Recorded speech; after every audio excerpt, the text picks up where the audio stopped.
Okay, so I bought this little transducer buzzer from the electronic shops, only a couple of dollars. I'm going to try and make a pressure transducer to measure exhaust pressure and intake manifold pressure. So when you hook it to the oscilloscope,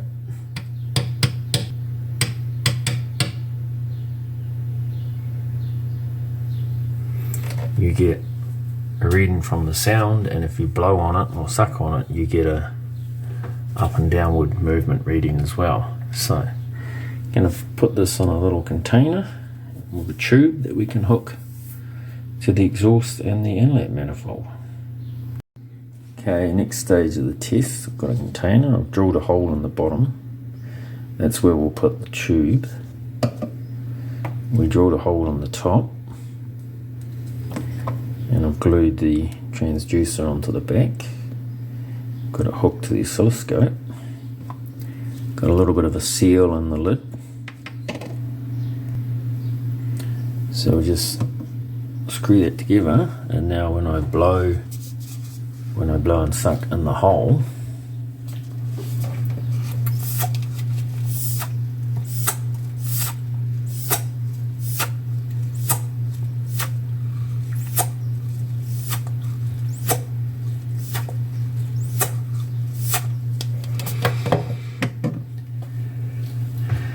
it is giving us a signal on the suction and pressure. So now I need to try this on the car or the bike.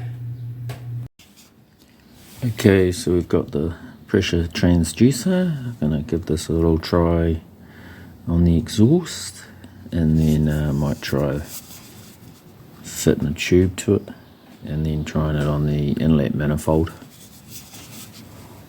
Okay, next test, we've got tube in the back coming off. We connected, so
put it in the other and put it back to the first exhaust pipe.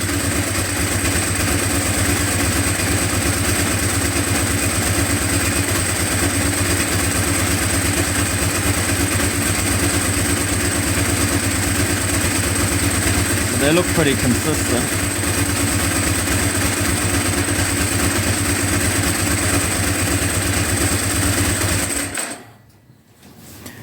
So that's it up to operating temperature now. So, got the coil, got the exhaust in there.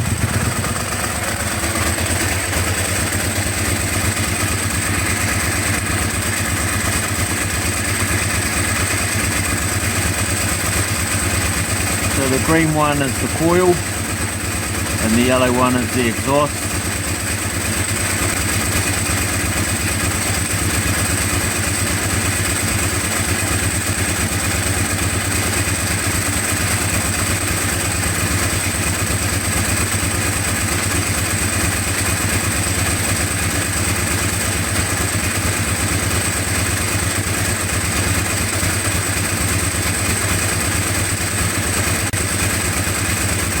As you can see, it fires here, and then we get the pulse, a dip, pulse.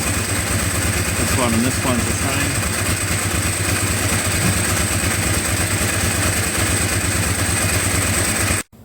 So on the side of the inlet manifold right here, this little hole here, there is a small cap screw with a copper washer on it, and that's where we test your manifold vacuum.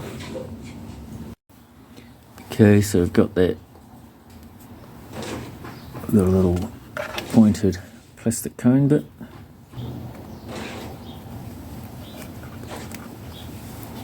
Poke into the hole there, and we'll got this connected.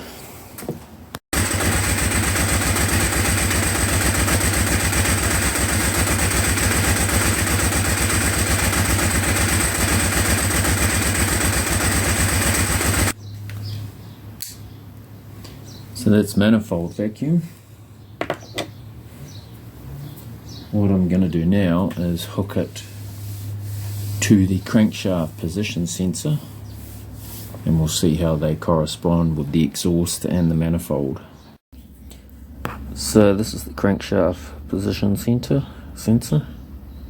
So you should get an ohms reading through these two wires. This third one is just calls it the ground, shielded ground, and then you've got positive, negative, and this is the ECU. All of these wires are connected to the ECU. So you should get an ohms reading through that, so we'll check that. So this plugs in with the pin here into the slot on that one, so the spring is on that side. So this is the positive, this is the negative, this is the shielded ground, which doesn't seem to go anywhere on the ohms reading. So if you measure ohms on your position sensor,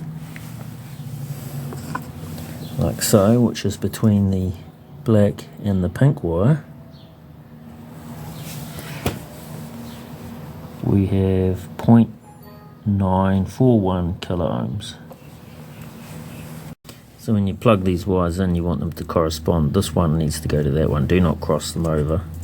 So that's how the plug would go. So that one there should go in there.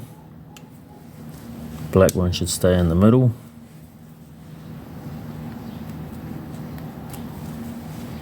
And the red one should go on the end, like so. Alright, that's how they plug in. So I've got the oscilloscope hooked to the pink and the black wire.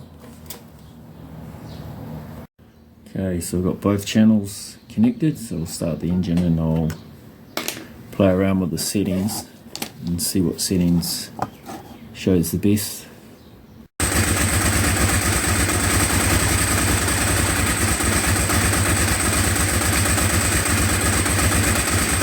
So we have the sync notch and one vacuum pulse.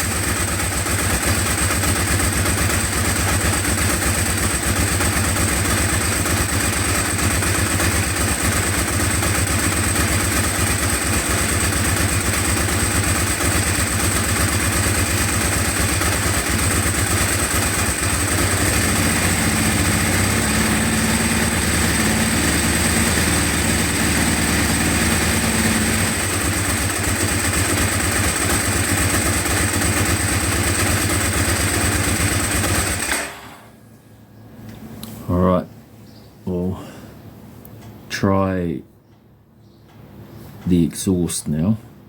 Okay, so we've got it in the exhaust now.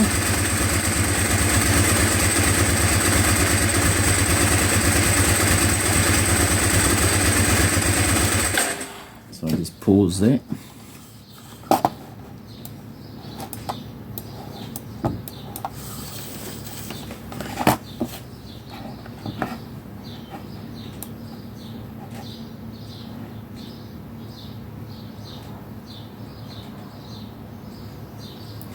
So that's basically 2 rotations, and as you can see the waveform is pretty consistent. That waveform matches that one.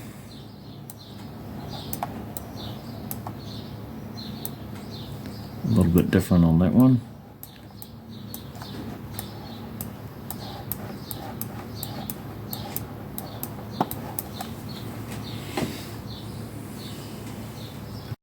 So in the next video on this, I'm going to take this off.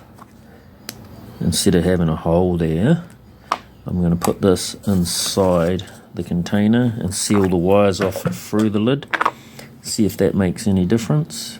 And I have a different type of piezo as well. So this is the other type of piezo that I've got. So I might try this inside the container, and then I might try gluing it on the end with the hole pulsing against it.